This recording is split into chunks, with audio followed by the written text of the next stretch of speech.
great day ahead. So with your permission, I would like to start this function. And this is the time what we were waiting for, isn't it? Yes?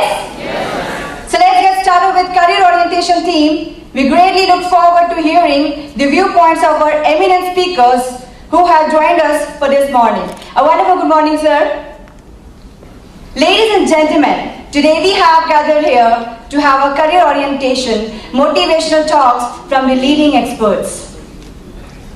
So to begin this meeting, now I would like to call upon Dr. Gulshan Sharma, the President National HRD Network, Chandigarh Chapter, and also President North India Management Association, to welcome the guests by a bouquet of flowers.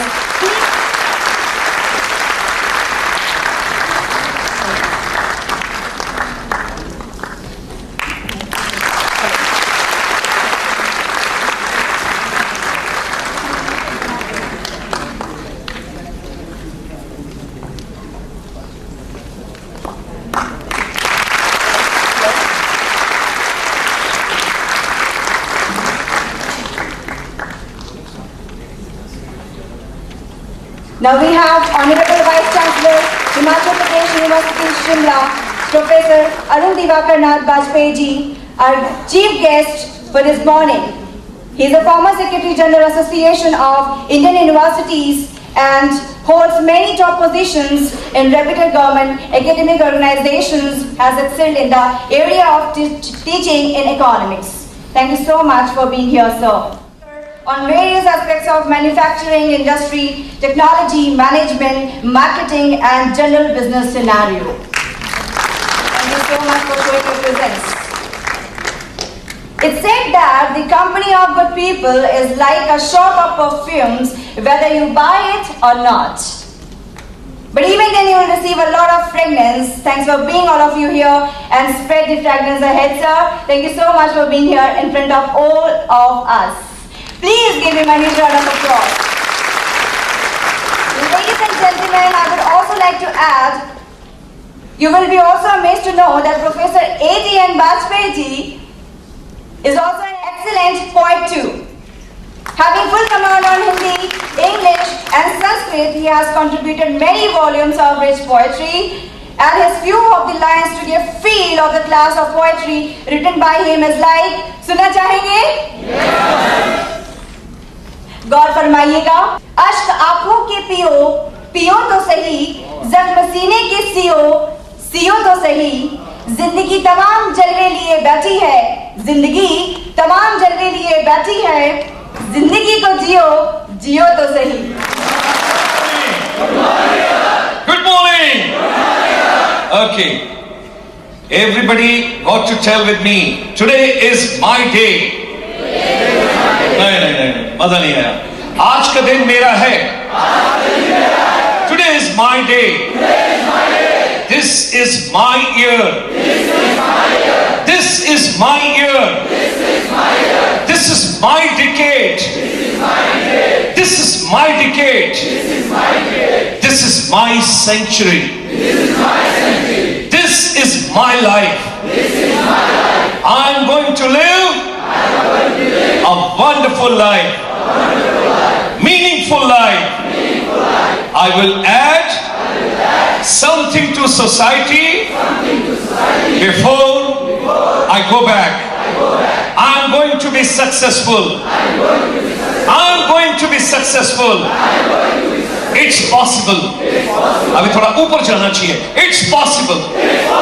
It's possible. It's possible. ये होगा. ऐसा होगा. मैं कुछ करूंगा. Ladies कहें मैं कुछ करूंगी. Okay, that's lovely. Ladies and gentlemen, what a pleasure. What a pleasure to have Honorable Vice Chancellor Sahab, Professor Acharya Bajpayee ji from Himachal University. Big thunder of claps for him, ladies and gentlemen. He has come all the way. He started early in the morning at 6 o'clock from Shimla. Vice Chancellor Sahab आज यहाँ आए, हमारा नमन है और बहुत बहुत बहुत बहुत स्वागत है आपका. Ladies and gentlemen, please give your hands together for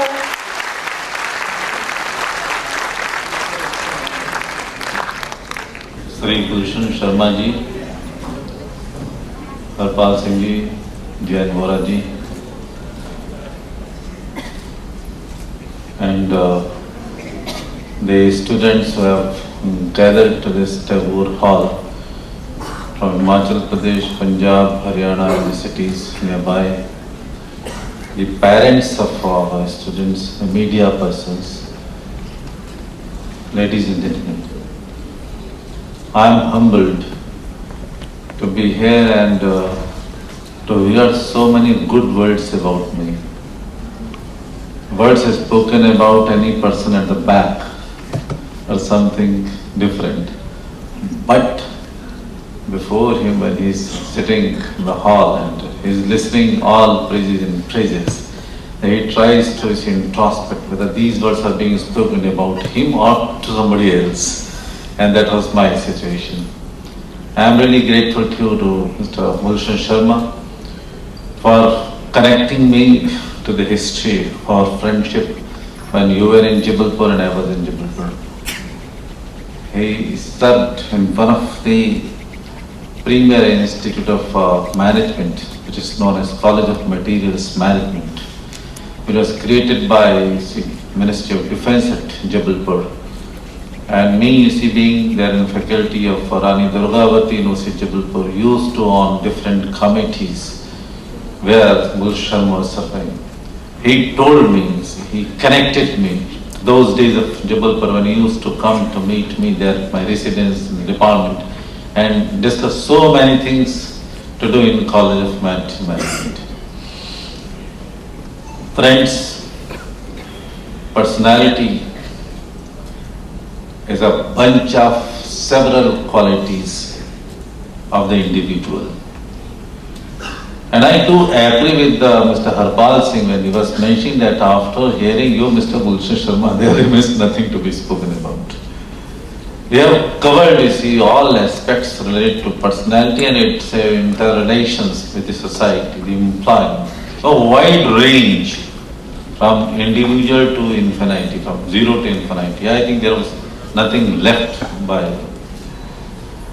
Another request by the compare that I should recite some poetry. It's true that I'm a poet. True. Poetry is my strength, and my Vice Chancellorship administration may be a threat and challenge for me. And my weakness may be economics, which I belong to. This is how a SWOT analysis one must keep on doing for himself. You see, friends, we should think about ourselves. When Gulshan Sharma ji was mentioning that everybody in the world is equal, is equally potent, is equally endowed with certain capabilities. He mentioned about the time which is available to everyone in the world in equal quantum. Whether in Shimla or Chandigarh or in America, wherever you go, you will find that 24 hours time is just available. And how do you allocate that particular time to your priorities which you decide for yourself?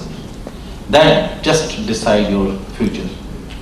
And I wrote one couplet. You mentioned about that I have composed 700 couplets and they are published in the name of Arun Satsai. My name is Arun Divakar Nand Bajpayee. I have taken Arun Satsai. Satsai means a collection of 700 couplets. Jeevan ath se iti talak. Jeevan ath se iti talak. Bas pal pal ka yog. Life from beginning to end is just literal summation of time, moments, what we call it. जीवन अथ से इति तलक बस पल पल का योग और जन्म सुफलता योग है हर पल का सुपयोग. जन्म सुफलता योग है हर पल का सुपयोग. Each moment should be not only utilized, properly utilized. Supyog, properly utilized. and each moment has got proper utilization. It's a time specification. And I will tell you, when you are just studying for you say 10th or 12th standard, what's your priority? Just to see that you qualify for your examination, and that too with a distinction. With distinction, you should have a priority to top in the whole of list. With distinction, 80%, 90%, and you can achieve it. Because we have seen students achieving 99% marks in their 12 plus 2 standards. And you know, in Delhi University, if you are going to seek admission in any of the college, that cutoff keeps on increasing. In our times, if you are scoring 50%, 55%, it was okay, and you were being rated, and sweets were distributed. 55% number मिल गए तो मिठाइयाँ बांटी जाती थी घर में, और आज किसी के 70-75% भी आते तो घर में रोते हैं बैठ करके. Priorities have changed. You can achieve. When you are studying, you must have a target to pass your examination with distinction, obtaining as maximum marks as possible. Then comes for which you have come over here, which stream you should go for. You see, with education, we are having general education like undergraduate in science, arts, commerce like that, or vocational education, professional side, all streams are open to you. I do agree with Gulshan Sharma ji when he was mentioning that we should try to introspect ourselves. Certainly, we are possessing certain capabilities, but those capabilities are not equal to each other. Somebody may be good in mathematics, some may be in music, some may be in dance, some may be in social sciences, some may be in engineering side, some may be having for the medical side.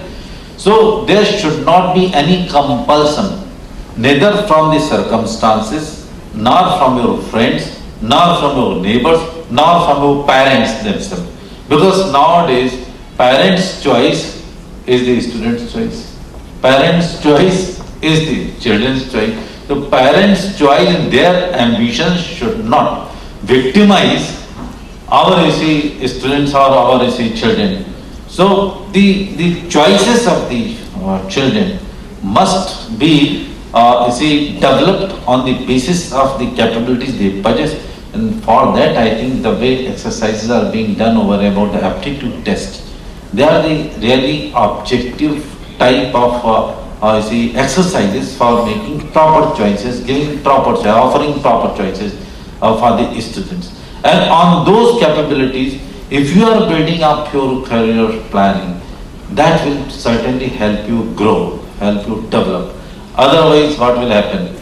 Abhi kya hua ki I was in Delhi, rather I was in Lucknow. The visitor, the President of India, has nominated me on Central University of Lucknow as his representative. And I received a message from my wife that some books related to accountancy, commerce, economics are required for my youngest daughter. I was worried. I was thinking that she is pursuing her schooling with science stream, PCM, physics, chemistry and mathematics. And the day I left, she was asking me, Papa को इनको physics का teacher बुलवा दो, उनको पढ़ना है, physics में कमजोरी लगती है. And now, why is this message for accountancy, economics, or blah blah things? I was rather worried. तो मैंने फोन किया, भाई क्या हो गया? बोले साहब फिजिक्स में लड़की चल नहीं पा रही है, कॉमर्स लेना चाह रही, कॉमर्स में चलेगी. तो मैंने कहा क्या अकाउंटेंसी क्या इजी है क्या? जब फिजिक्स कठिन है जिसके लिए, उसकी अकाउंटेंसी भी कठिन हो, उसमें स्टैटिस्टिक्स भी, उसमें इकोनॉमिक्स भी है, मुझे पता है. बोले कि नहीं, वो उससे थोड़ा सा इजी पड़ेगा. तो मैंने यही सोचा, अगर मान लीजिए कि 10th स्टैंडर्ड में आने से पहले या जब 10th पास किया तो चॉइस बना रही थी, उसको फिजिक्स, केमिस्ट्री, मैथमेटिक्स लेने से पहले कुछ ऐसा एप्टीट्यूड टेस्ट उसका हो गया होता. गलती मेरी है, मैंने बातचीत नहीं की, हमने सारा काम मदर पे छोड़ रखा है. मैं तो खाली समझिए नाम का घर में रहता हूँ. तो अगर वो चॉइस हो गई, वो एप्टीट्यूड टेस्ट हो गया होता, तो उसके लोग 2-3 महीने वेस्ट नहीं होते. और मैंने देखा उसी कॉपी का आप उठाकर अकाउंटेंसी में स्ट्रैटेजी इतनी बढ़िया फराटदार कर रही है, वो फिजिक्स में नहीं कर पा रही है। मैंने उससे भी कहा जब बेटा पहले नहीं हो पा रहा था तब तुमको बताना चाहिए था, हम वैसी व्यवस्था कर देते। बोला नहीं पापा डर लगता था। ये डर वाली बात भी नहीं होनी चाहिए आपके अंदर। जो चीज मन में आती, जो चीज नहीं चल पा रही है, यानी world is open for you, world is full of opportunity for you. If you are not good in one subject, in one particular, there are so many fields are open to, nothing to worry about. वो अपने अंदर fear होने नहीं चाहिए, अंदर confidence होना चाहिए, बताना चाहिए हम नहीं कर सकते, हम नहीं कर सकते। ये न कहने की आदत हमारे अंदर होनी चाहिए। हमारा जो इंडियन सिस्टम है वो न कहने की आदत नहीं डालता है, वो हाँ कहने की जो कुछ कह दिया चाहिए। अब वो जमाना हट गया जिसमें कि हाँ कह के उतनी मेहनत करके, जिस उम्र में गुलशन शर्मा जी रहते थे या हम लोगों ने मेहनत की है, वैसी मेहनत की बात नहीं है। इन्होंने एग्जाम्पल बताया अपनी मेहनत का, लगभग वैसी परिस्थितियां हमारे साथ में मिलेगी। हमारे पिताजी भी ब्लॉक में वीडियो थे, जब तक इंटर तक पढ़ाई उनके साथ में रहे बाद में भी सब नहीं कराते। 4 बेटे हैं, 3 पढ़ रहे, नहीं पढ़े तो क्या फर्क पड़ता है, लेकिन नहीं साहब पढ़ाना था तो सिस्टर पर भेज दिए गए। वहां में बीए तक पढ़ाई थी, एमए नहीं था, एमए करनी जबलपुर भेज दिए गए। हमारे कजिन ब्रदर थे उनके साथ में, वहां जब पहुंचे तो मेरे पास सारे 3 लिटरेचर्स थे, हिंदी, इंग्लिश, संस्कृत। वहां लोगों ने इकोनॉमिक्स में करना है, अब मेरे तो पैरों में जमीन खिसक गई। लेकिन कह दिया, उस समय न कहने की हिम्मत नहीं थी, ऐसा वातावरण नहीं था। कह दिया इकोनॉमिक्स में करोगे, हमने हाँ करेंगे, पढ़ना शुरू किया। जब वहां पर कैपिटा इनकम बोली जाती थी तब तक पत्थर चल रहे हैं दिमाग में, कुछ समझ में नहीं आता, no concept was clear to me. लेकिन मेहनत करने की आदत हमारी थी, जबरदस्त मेहनत तब भी करता था, आज भी मेहनत करता हूँ। 18 घंटे ऑन एन एवरेज काम करने का अभी भी उस उम्र में मेरा जज्बा है। जिस जुनून की बात करो,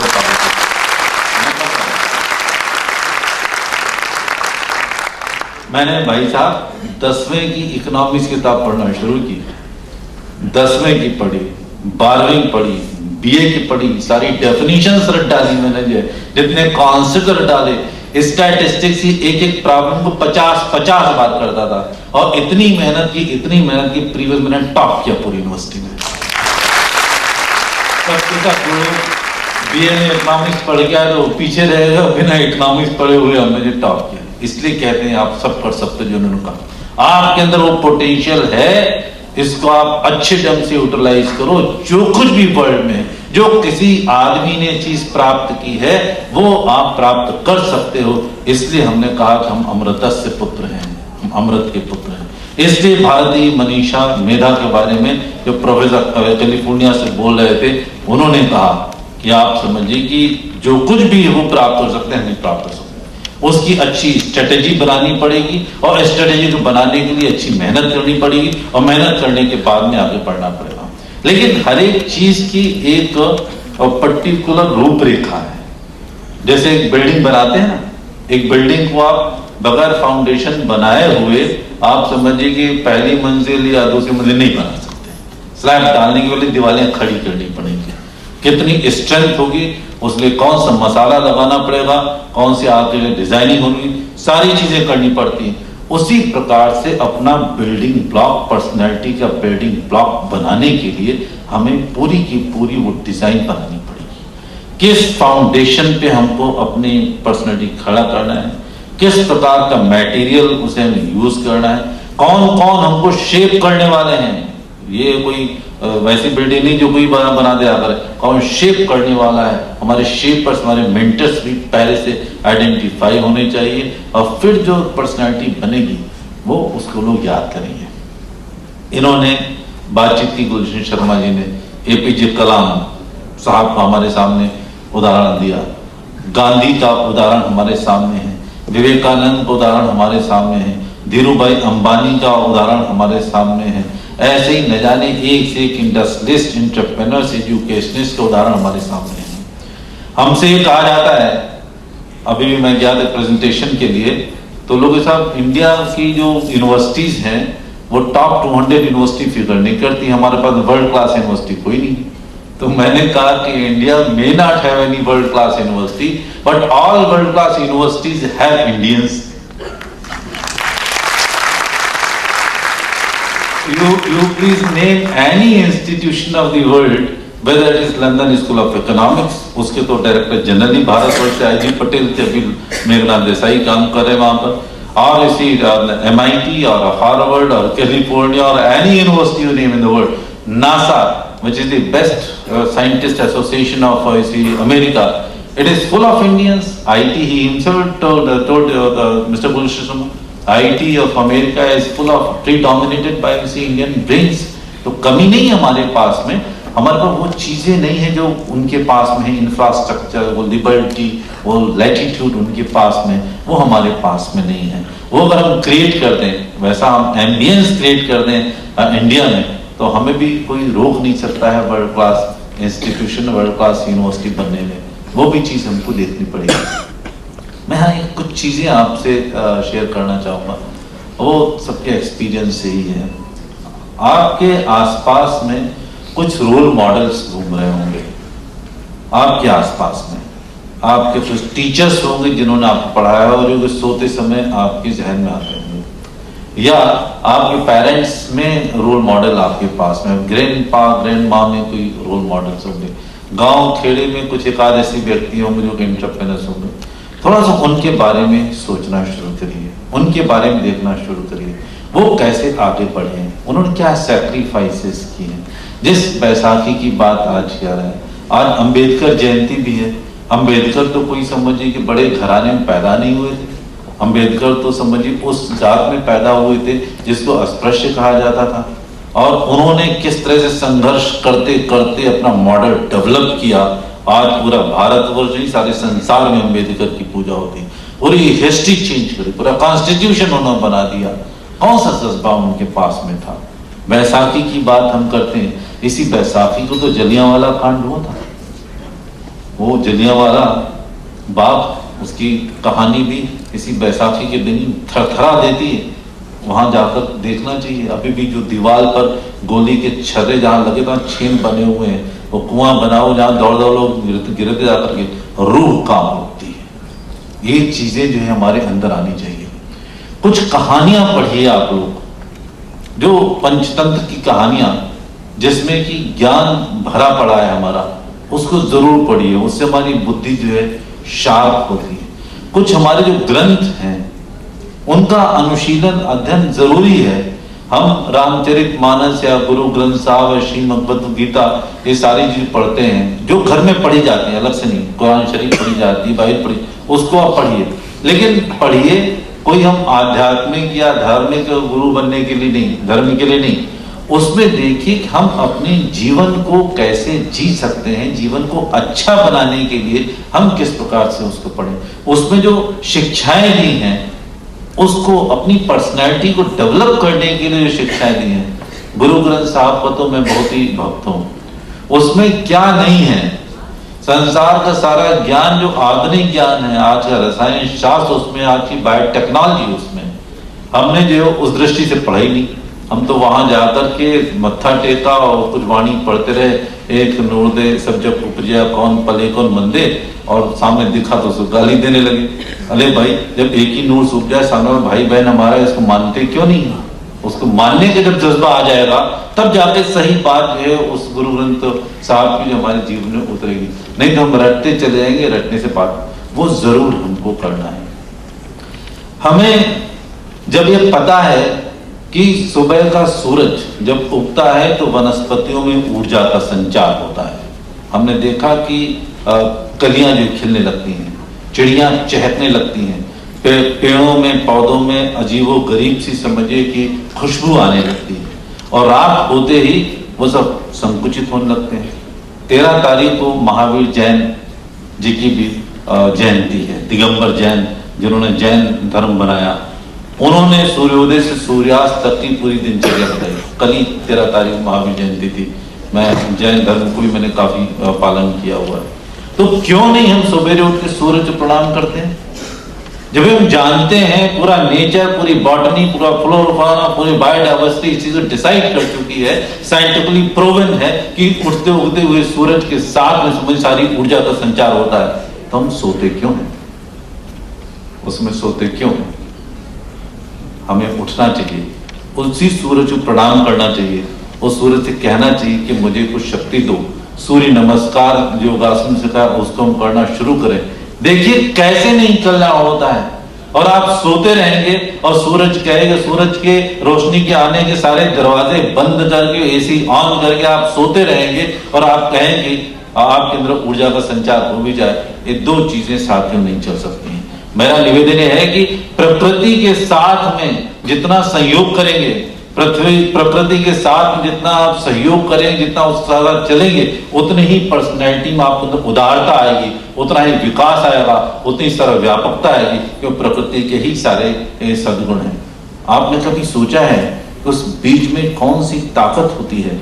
जब बीज जब अंकुरित होता है तो प्रकृति में जितनी धूप है उससे ऊर्जा लेकर के, हवा से हवा लेकर के, पानी का शोषण करके उससे पत्तियां बनाती हैं, पत्तियों से फल बनते हैं। आप तो खाली कहते गेहूं बो दिया, गेहूं से बाल निकले, बहुत सारे गेहूं निकल गए, लेकिन उसकी आप रासायनिक प्रक्रिया देखें, प्रकृति के सारे गुणों को इकट्ठा करके कहीं सुगंध में बदल रहा है, कहीं रंग में बदल रहा है, कहीं फल में बदल रहा है। ये सारे तत्व उसके अंदर है, वो तत्व आपके अंदर भी हैं। यदि आप प्रकृति के साथ वैसे जुड़ते हैं तो वो सारी चीजें आपके अंदर आ जाएंगी और वैसे ही विकास आपके अंदर होने लगा, वैसी उदारता आपके अंदर आएगी, वैसी विनम्रता आपके अंदर आएगी, वैसा परोपकार आपके अंदर आएगा, वैसे ही आप दूसरे सहयोग करने लगेंगे, वो आप एक अलग अपने को स्टैब्लिश करेंगे। और जो जो महापुरुष बड़े हुए वो महापुरुषों ने प्रकृति के साथ में सहयोग किया है। अब्राहम लिंकन ने अपने बच्चे के टीचर नाम में पाती लिखी है, टीचर के नाम पाती। अब्राहम लिंकन जो राष्ट्रपति अमेरिका, वो कभी पढ़िए और उसमें सारी चीजें सब बताई। एक निवेदन और आपसे करना चाहूंगा और वो ये कि सब कुछ पढ़िए, दौड़िए धूपिए सब कुछ, लेकिन एकांत में कभी बैठ के अपने से भी बातें करिए। गुलशन शर्मा जी ने ये कहा कि आत्मा की बात ही, अपने से बात करना बहुत जरूरी है। एक सुखमय चक्रवर्ती करके बहुत बड़े अर्थशास्त्री हुए भारतवर्ष के, दिल्ली स्कूल ऑफ इकोनॉमिक्स से प्राइम मिनिस्टर की इकोनॉमिक एडवाइजरी काउंसिल के चेयरपर्सन भी थे। उन्होंने किताब लिखी डेवलपमेंट प्लानिंग इंडियन एक्सपीरियंस। मैं उसका हिंदी में अनुवाद करना चाह रहा था। मैं उनके पास में गया दिल्ली जबलपुर से और मैंने उनसे कहा कि सर आपने बहुत अच्छी किताब लिखी है और आप बहुत बड़े इकोनॉमेट्रिशियन भी है, मुझे पता है, आपने सिर्फ इकोनॉमेट्रिक्स यूज नहीं की, आपने मैथमेटिकल इकोनॉमिक्स नहीं यूज की, सिंपल वर्ड्स में कितनी बड़ी बड़ी बातें इसमें कह दी। तो उन्होंने थोड़ी देर सोच के कहा कि भाई econometrics mathematics economics is okay and for that economics entire knowledge system is also okay, but there is no substitute to abstract thinking. There is no substitute to abstract thinking. चुपचाप अकेले बैठकर अपने से बातें करना विकास की बहुत बड़ी सीढ़ी होती है। जब हम कहते हैं कि हमारे अंदर अच्छाइयां क्या हैं, बुराइयां क्या हैं, और अभी वो गालिब का शेर बहुत अच्छा बताया उन्होंने। कैलिफोर्निया प्रो साहब कह रहे थे कि हम क्या है, चेहरे की धूल तो समझिए कि मिटाई नहीं और आईना साफ करते रहे। तो चेहरे की धूल मिटेगी कैसे बताइए आप, जब तक कि हम चेहरे को देखेंगे नहीं। आईने की बात इन्होंने कही और गुलशन शर्मा ने कि हम आईने में खड़े होकर के अपने एंगल से ढूंढते हैं, आईना झूठ नहीं बोलता है, आईना झूठ नहीं बोलता, बिल्कुल सही बात है। लेकिन वो जो धूल मिटाने वाली बात है उसकी व्यूहरचना क्या है? हम खाली मोबाइल धूल देखते रहे, शीशे में लगी, हाथ तो चलाने पड़ेगा ना। तो हाथ चलाने से क्या, जो चेहरे की धूल है वो तो मिट जाएगी, लेकिन मन पर चढ़ी हुई धूल कैसे मिटेगी? उसका तरीका क्या है? मन तक कैसे पहुंचो? अपने मन तक पहुंचने के लिए तो हमें कोई न कोई मनोवैज्ञानिक प्रविधि का उपयोग करना पड़ेगा, साइकोलॉजिकल मेथड का उपयोग करना पड़ेगा। तो साइकोलॉजी के लिए आप एकांत बैठ के सोचेंगे कि आपके मन पर कौन कौन चीजें खराब चल रही, कौन कौन अच्छी चल रही। खराब क्या चल रही है, अच्छी क्या चल रही है, सामने वाले से पूछने की जरूरत नहीं है, आपको अपने से पूछना पड़ेगा। और हर एक व्यक्ति के अंदर साथियों ऐसी आत्मा जीवित रहती है जो गलत काम करने से पहले टोकती है, बेटा तुम गलत काम कर रहे हो, और अच्छा काम करने की तारीफ करती है, आपके अंदर बैठी ताकत कहती है कि अच्छा काम करो। तो उसके लिए कुछ नहीं, अपनी आत्मा की आवाज को सुनिए। वो क्या अच्छा काम कर रहे हो तो आगे बढ़ चलिए, देखिए आपको आत्मा आशीर्वाद है और आगे बढ़ जाएगी। और वो कहे कि गलत काम कर रहे हो तो गलत काम बिल्कुल मत करिए, लेकिन हम क्या करते हैं, हम बार बार समझिए वही काम करते हैं जिसके लिए मना किया जाए, अंदर से कोई मना करता है। और सब जितने लोग यहाँ बैठे हुए हैं, हजारों लोग, मेरा भी एक्सपीरियंस, कोई ऐसा व्यक्ति नहीं हुआ जिसने कहा कि हम गलत काम करने से पहले उसकी आत्मा उसको अप्रूव करती है हम गलत काम करें। एक बार नहीं, 1000 बार आप गलत काम करेंगे, 1000 में 1001वीं बार भी वो आत्मा की तुम गलत काम, पहले भी गलत काम क्यों और एक भी गलत काम करा, उसको मत करिए। जिस बात को यहाँ उन्होंने कहा कि एक चीज सबके पास में उपलब्ध है समान, वो चीज समय तो है, उससे हमें एग्री करना पड़ेगा, लेकिन समय के ऊपर भी कोई चीज है जो समय को भी जो निर्धारित करते हैं। हम लोग, हमारे मध्य प्रदेश में एक उज्जैन नगरी है, उसे महाकाल की पूजा होती है, महाकाल भगवान शंकर स्वरूप है। मैं कहता हूं जो महाकाल की सेवा करते हैं उनको काल कभी नहीं डराता। काल से यदि बचना है तो महाकाल की जो है वो सेवा करिए। काल भी समय है और काल माने मृत्यु भी होता है। मृत्यु और काल को नियंत्रित करने वाला एक ऐसा तत्व है जो न कभी मरता है न कभी जीता है, न जिसका जन्म होता है न जिसकी मृत्यु होती है, जो जन्म से पहले भी होता है मृत्यु के बाद में भी जीवित रहता है। वो कौन सा तत्व है? आत्मा का तत्व। आत्मा ही एक ऐसा तत्व है जिसकी भी बात इन्होंने कही, बार बार कह रहे थे कोई और तत्व हमसे बुलवा रहा है, कोई हमसे काम करवा रहा है, कोई हमसे सारी प्रेरणाएं हमको दे रहा है, हमारे पास अंदर निमित्त मात्र है। वो कौन सा तत्व है? वो परमात्मा का तत्व मान लेते हैं। वो परमात्मा जो है, वो परमात्मा का तत्व जो है उसका ही एक अंश हमारे शरीर में जीवित है, जिसको हमने आत्मा कहा है। अब वो आत्मा जो है वो सर्वत्र विद्यमान है, वो सार्वकालिक है, वो पहले भी थी और आज भी है, सार्वभौमिक है, वो संसार में हर जगह विद्यमान है। जो इस टैगोर हॉल में है, पूरे चंडीगढ़ में है, पूरे हिमाचल और हरियाणा पंजाब में है, पूरे भारतवर्ष में, पूरे विश्व में, पूरे ब्रह्मांड में एक ही आत्मा का सन्निवास होता है और सारी जातियों में, प्रजातियों में, मानवेतर प्रजातियों में विद्यमान है। वो सारी उसमें विद्यमान होती चली जा रही है। तो उस तत्व को यदि हम एक बार जानें, और यही भारतवर्ष की सबसे बड़ी पूंजी है साथी। भारतवर्ष की सबसे बड़ी पूंजी, भारतवर्ष की सबसे बड़ी विशेषता, जो भारतवर्ष को भारतवर्ष बनाती है, वो हमारी विद्वता नहीं है, वो हमारा तकनीकी ज्ञान नहीं है, वो हमारे यहाँ के प्रोफेसर, हमारे यहाँ के बिजनेस पर्सन, हमारे इंडस्ट्रियलिस्ट वो नहीं है। हमारे यहाँ के ऋषि मुनि हैं, हमारे यहाँ के ग्रंथी हैं, हमारे यहाँ के मौलवी हैं, हमारे यहाँ के आचार्य लोग हैं, ऋषियों हैं, जिन्होंने बड़ी बड़ी चीजें दी। भाषा की बात उन्होंने बहुत अच्छी कही गुलशन शर्मा जी ने। भाषा बहुत जरूरी है। एक संस्कारों की भाषा होती है जो कि हम जन्म से हमको मिलती चली जाती है, जन्म से मिलती संस्कारों की भाषा, और एक होती व्यवहार की भाषा जो कि मातृभाषा होती, व्यवहार करते हैं, और एक होती व्यापार की भाषा जो कि अंग्रेजी। संस्कार की भाषा, व्यवहार की भाषा, व्यापार की भाषा, तीनों की भाषाओं में हमको जो अंतर करना चाहिए और तीनों में हमारी गति होनी चाहिए। ये सारी चीजें हम जानते हैं, लेकिन एक ऐसी बात होती जहां पर कि भाषा होती नहीं है, और भाषा बगैर होते हुए भी हम संवाद करते हैं। फॉर एग्जाम्पल, एक लड़का और लड़की जवान दोनों बैठे हुए हैं, आप सबका अनुभव होगा, कितनी बातें करते हैं आप। बगैर बातें किए हुए जो बातें होती हैं वो बातें करने से ज्यादा पावरफुल होती हैं। वो कौन सी भाषा है?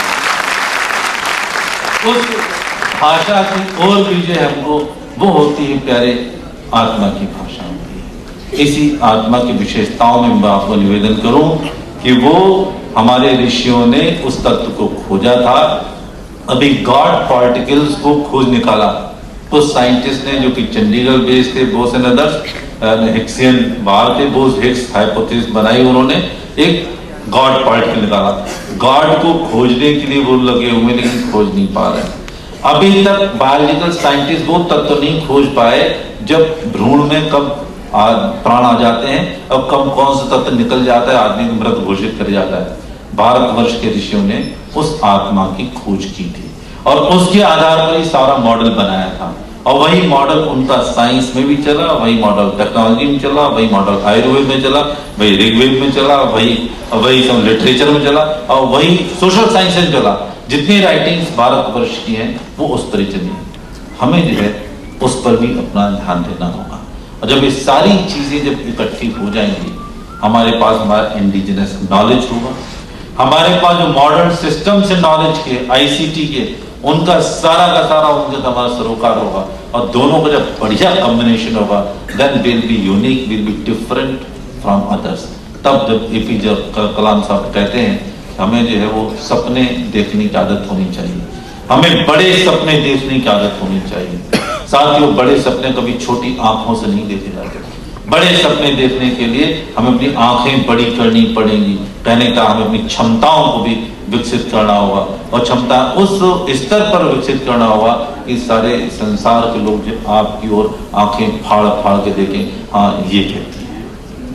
बहुत सारी बातें करने की हैं, लेकिन मैं प्रसन्नता व्यक्त करूंगा गुलशन शर्मा जी, इनकी जो नॉर्थ इंडिया मैनेजमेंट एसोसिएशन है, और साथ ही साथ जो इनका दूसरा एसोसिएशन, दोनों ने मिलकर यहाँ जो आयोजन किया है, और हिमाचल प्रदेश पर कंसंट्रेट किया है। हिमाचल प्रदेश देवभूमि है, बहुत ही अच्छा प्रदेश है। मैं तो मध्य प्रदेश से यहाँ पर आया हूँ, लेकिन मुझे लगता है कि मेरी यहीं की आत्मा भटक रही थी, उसे शरीर मिल गया मेरा यहाँ पर आकर के। मैं वहाँ पर बहुत सेवा कर रहा हूँ। 68 लाख की पॉपुलेशन वाला हमारा जो प्रदेश है, वहाँ लगभग 3.5 करोड़ टूरिस्ट आते हैं प्रतिवर्ष। लगभग इतने ज़्यादा टूरिस्ट इस पॉपुलेशन के प्रोपोर्शन में किसी भी प्रांत में नहीं पहुँचते होंगे। दूसरी बात क्या है कि इतने अच्छे लोग, इतने ईमानदार लोग, इतने पवित्र लोग, इतने निर्मल लोग, इतने निश्चल लोग, और इतने सुंदर लोग कहीं आप नहीं मिलेंगे। आप किन्नौर में जाइए तो आप कहेंगे कि यदि स्वर्ग कहीं होता होगा तो लग रहा है किन्नौर में ही होगा।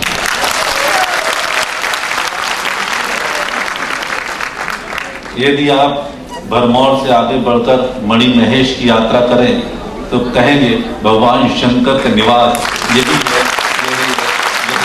यहाँ की यात्रा अवश्य करना चाहिए। यदि आप चंबा की तरफ जाएं और चंबा का रूमाल देखें तो ये वही रूमाल है जिससे मुंह नहीं पोंछा जाता है, जिससे मुंह देखा जाता है।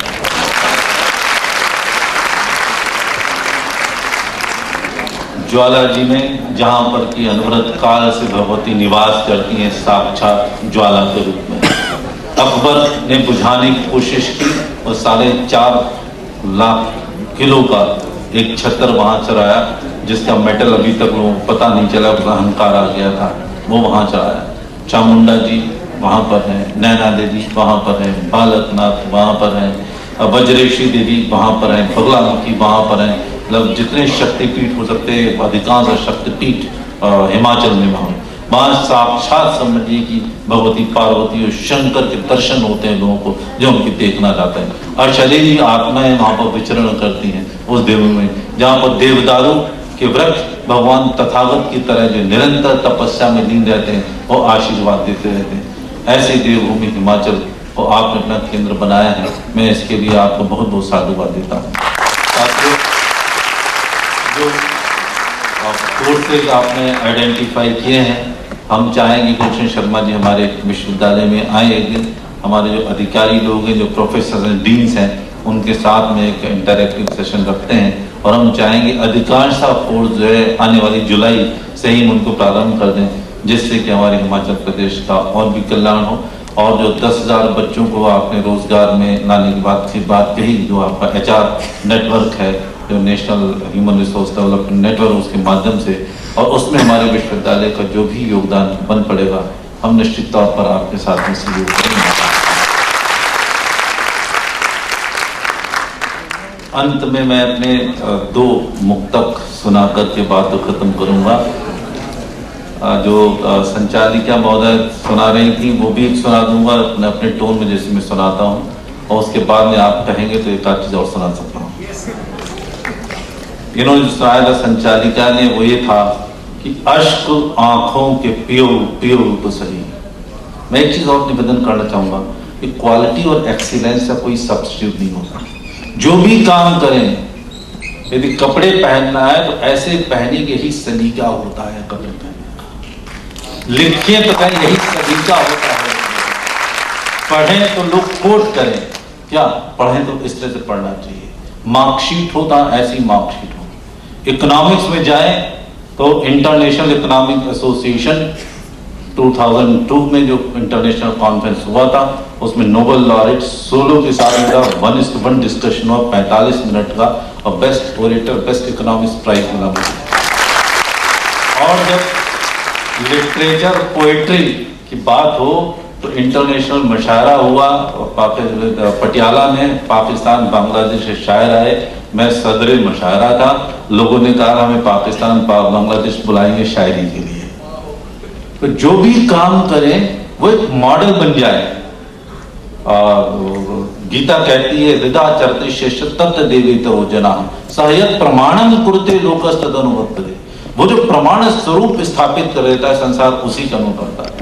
गांधी का लोग अनुकरण करते हैं, नेहरू का अनुकरण करते हैं, भगत सिंह का अनुकरण करते हैं, इसलिए उन्होंने मॉडल बनाया। तो मैं जो कह रहा हूं कि हर एक चीज का मॉडल बना दिया, ऐसा बढ़िया ऐसा गुणवत्तापूर्ण काम करिए लोग उसको कोट करने लगे। तो सुनिए आप, अश्क आईने में उतरे गोया तो कुछ भी नहीं। एक दूसरा कपलेट है, पहले वाला वही बात जो कह रहे थे, आईने में चीजें उतरती हैं, आईना सामने जो है बना देता है, हम आईने को पोसते चेहरे को नहीं पोसते। चेहरे की बात इन्होंने भी की। सुनेगा कि अक्सो आईने में उतरे गोया तो कुछ भी नहीं, वजूद वो है जो रूबरू दीवार में भी अक्स बना लेता है। अक्सो आईने में उतरे गोया तो कुछ भी नहीं, वजूद वो है जो रूबरू दीवार में भी अक्स बना लेता है। और वजूद वो है जो समंदर के लहरों पर आयत लिखे, और वजूद वो है जो वक्त की पेशानी पे दस्तखत करता है। वो है जो वक्त की पेशानी पे दस्तखत कर दे। मेरी सूरत वजूद है पूरा, इसे फकत तस्वीर न समझ, और मेरा दिल आशियाने अरमा है, इसे जिस्म की जागीर न समझ। कंटक पथ पर चलते चलते कभी एक गुल खिल जाएगा, रे कंटक पथ पर चलते चलते कभी एक गुल खिल जाएगा। तो घबराना मत मेरे साथी, अंगारों पर चलने से एक न एक दिन दह के शोलों का भी हृदय पिघल जाएगा। एक न एक दिन दह के शोलों का भी हृदय पिघल जाएगा। कंटक पथ पर चलते चलते कभी एक गुल खिल जाएगा। तो घबराना मत मेरे साथी, अंगारों पर चलने से एक न एक दिन दह के शोलों का भी हृदय पिघल जाएगा। कंटक पथ पर चलते चलते कभी एक गुल खिल जाएगा। तो सहते जाना दर्द की जब तक दर्द न खुद बन जाए मरहम। तो सहते जाना दर्द की जब तक दर्द न खुद बन जाए मरहम। ढोते जाना पीड़ाओं के पर्वत जब तक बने न शबनम। तो ढाए कितना क्यों न जमाना कहे, न उफ करना मेरे साथी। वक्त हंसेगा सितम तबस्सुम में जब स्वयं बदल जाएगा। कंटक पथ पर चलते चलते कभी एक गुल खिल जाएगा। तो सहते जाना दर्द की जब तक दर्द न खुद बन जाए मरहम। ढोते जाना पीड़ाओं के पर्वत जब तक बने न शबनम। तो ढाए कितना क्यों न जमाना कहे, न उफ करना मेरे साथी। वक्त हंसेगा सितम तबस्सुम में जब स्वयं बदल जाएगा। कंटक पथ पर चलते चलते कभी एक गुल खिल जाएगा। अगला आखिरी बंद है कि दूरी की परवाह न करना, मंजिल की भी चाह न करना, दूरी की परवाह न करना, मंजिल की भी चाह न करना, कदम बढ़ाते जाना आगे, बाधाओं से कभी न डरना, कदम बढ़ाते जाना आगे, बाधाओं से कभी न डरना। तो पंखों में सिमटा भविष्य है, तो पंखों में सिमटा भविष्य है, नभ में उड़ते जाना रे पंछी, निश्चित तुम्हें तुम्हारे श्रम का पूरा प्रतिफल मिल जाएगा। कंटक पथ पर चलते चलते कभी एक गुल खिल जाएगा। तो घबराना मत मेरे साथी, घबराना मत मेरे साथी, अंगारों पर चलने से एक न एक दिन दहके शूलों का भी हृदय पिघल जाएगा। कंटक पथ पर चलते चलते कभी एक गुल खिल जाएगा। Short of words to convey our deepest gratitude and thanks to such a lovable voice chancellor. So many people we have come across, but we have never seen somebody giving so many dimensions of the personality. Please put your hands together to say our thanks to Honorable Vice Chancellor Sahab.